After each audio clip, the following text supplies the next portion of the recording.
आज हम लोग आपकी कक्षा 10 के अध्याय 2 में कविता है धनुष भंग, जिसके की रचनाकार तुलसीदास जी हैं। इसके दूसरे पद्यांश की व्याख्या सीखेंगे। इसके पहले हम लोगों ने पहले पद्यांश को देखा। जो पद्यांश की व्याख्या होती है वो गद्यांश से कहीं ज़्यादा आसान होती है। बस जो शब्द उसमें आए हैं वो शब्द आपको पता रहे तो कोई दिक्कत नहीं होगी। चलिए, सबसे पहले हम लोग इसमें आए हुए सभी शब्दों को देखते हैं और फिर इसके बाद इसकी व्याख्या करने का प्रयास करते हैं।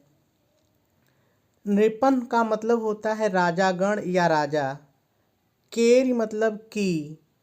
आशा माने आशा ही होता है, उम्मीद, आशा आप कहते हैं। निश माने होता है रात्रि। नासी का मतलब होता है नष्ट होना, विनाश होना। वचन का मतलब होता है बोली। नखत का मतलब तारे या नक्षत्र, तारे। अवली माने समूह या पंक्ति। न माने नहीं। प्रकाशी माने प्रकाश, या न प्रकाशी माने प्रकाश विहीन भी होता है। मानी माने अभिमानी। महिप माने राजा।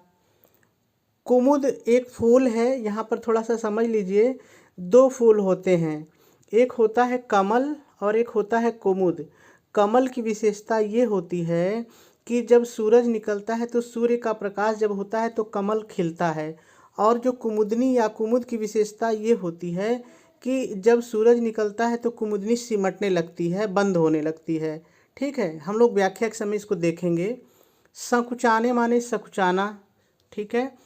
कपटी आप समझ रहे हैं, कपटी ही होगा, कपट करने वाला। भूप माने राजा। उलूक माने उल्लू, एक पक्षी है, रात्रिचर, रात में निकलता है उल्लू। ठीक है। लुकाने माने छिप जाना। भय माने होना। बिशोक, देखिए बिशोक दो शब्द से बना है। बी माने बिना और शोक माने दुख या कष्ट। तो बिशोक माने दुख विहीन अर्थात प्रसन्न। कोक, देखिए कोक एक पक्षी है जिसको चकवा बोलते हैं।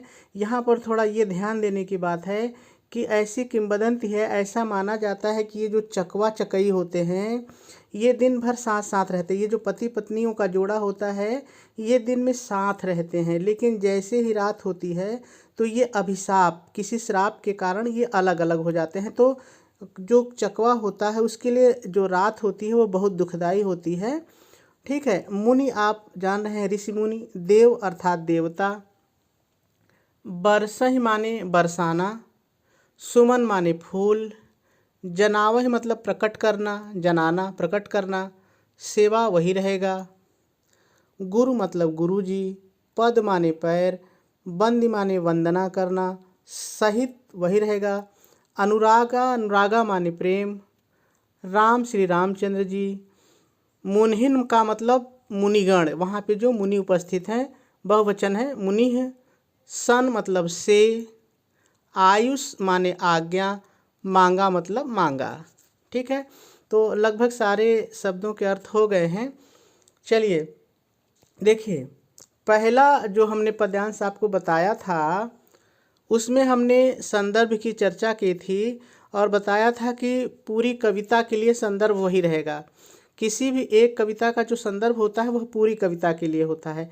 प्रसंग बदलता है क्योंकि प्रसंग में वो चीज़ें लिखते हैं जो इस पद्यांश में कही गई हैं, उसी चीज़ को हम प्रसंग बनाते हैं। ठीक है, तो चलिए हम लोग संदर्भ आप वहाँ से देख सकते हैं।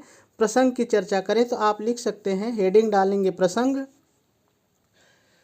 और लिखेंगे प्रस्तुत पद्यांश में तुलसीदास जी द्वारा श्री रामचंद्र जी के धनुष तोड़ने के लिए खड़े होने पर वहाँ उपस्थित राजाओं की मनोदशा तथा साथ ही वहाँ उपस्थित मुनि और देवताओं की मनोदशा के साथ साथ श्री रामचंद्र जी द्वारा गुरु और मुनियों के प्रति प्रेम को बताया गया है। ठीक है, फिर से एक बार देखिए। जितनी बार बोलेंगे कुछ न कुछ बदल जाएगा। हमारे कहने का मतलब ये है कि आप चीज़ों को सीखिए, मेरे शब्द आप बोलिए ये ज़रूरी नहीं है। जैसे आप फिर से ध्यान से सुनिए, आप डालेंगे हेडिंग प्रसंग और लिखेंगे। प्रस्तुत पद्यांश में तुलसीदास जी द्वारा श्री रामचंद्र जी के धनुष तोड़ने के लिए खड़े होने पर वहाँ पर उपस्थित राजाओं की मनोदशा, साथ ही मुनि तथा देवताओं की मनोदशा का सुंदर वर्णन किया गया है। ठीक है, आपका प्रसंग पूरा हो जाएगा। चलिए अब व्याख्या पर आते हैं, और आप व्याख्या को एक बार ऐसे ही सुन लीजिए, फिर मैं एक एक लाइन की व्याख्या बताता हूँ। एक बार सुने रहेंगे तो चीज़ें जल्दी से अच्छे से समझ में आ जाएंगी। ठीक है, तो चलिए देखते हैं। आप लिखेंगे तुलसीदास जी प्रस्तुत पद्यांश में लिखेंगे। प्रस्तुत पद्यांश में तुलसीदास जी कहते हैं, जब श्री रामचंद्र जी सीता स्वयंवर में रखे हुए शिव धनुष को तोड़ने के लिए खड़े होते हैं तो ऐसा लगता है जैसे कोई बाल सूर्य अर्थात छोटा सूर्य निकल आया है, और उसके प्रकाश में वहाँ पर उपस्थित यहाँ तक अपने जोड़ेंगे। ठीक, वहाँ पर उपस्थित राजाओं की आशा रूपी रात्रि का विनाश हो जाता है। अब देखिए यहाँ पर आशा रूपी रात्रि का विनाश हो जाता है, तो यहाँ पर थोड़ा सा हम अपने से एक चीज़ और जोड़ दें तो और अच्छा हमारा अर्थ बन जाएगा। यहाँ पर कौन सी आशा रात्रि है, तो आप जोड़ दीजिए कि सीता जी को प्राप्त करने की मनोदशा या आशा रूपी रात्रि का विनाश हो गया, और वहाँ उपस्थित राजाओं के वचन रूपी तारों का समूह श्री रामचंद्र जी के खड़े होने पर प्रकाश विहीन हो गया। न प्रकाशी, न माने नहीं प्रकाशी मतलब प्रकाश विहीन हो गया, और अभिमानी राजा कुमुदनी के फूल की तरह सकुचाने लगे, और कपटी राजा उल्लू की तरह छिपने लगे। वहाँ पर उपस्थित मुनि तथा देवता चकवा पक्षी की तरह शोक विहीन हो गए, अर्थात प्रसन्नता से भर गए, और खुश होकर के श्री रामचंद्र जी अपने जुड़ेंगे, और खुश होकर के श्री रामचंद्र के प्रति अपनी सेवा प्रकट करने के लिए उनके ऊपर अपने जोड़ेंगे, उनके ऊपर फूलों की वर्षा करने लगे।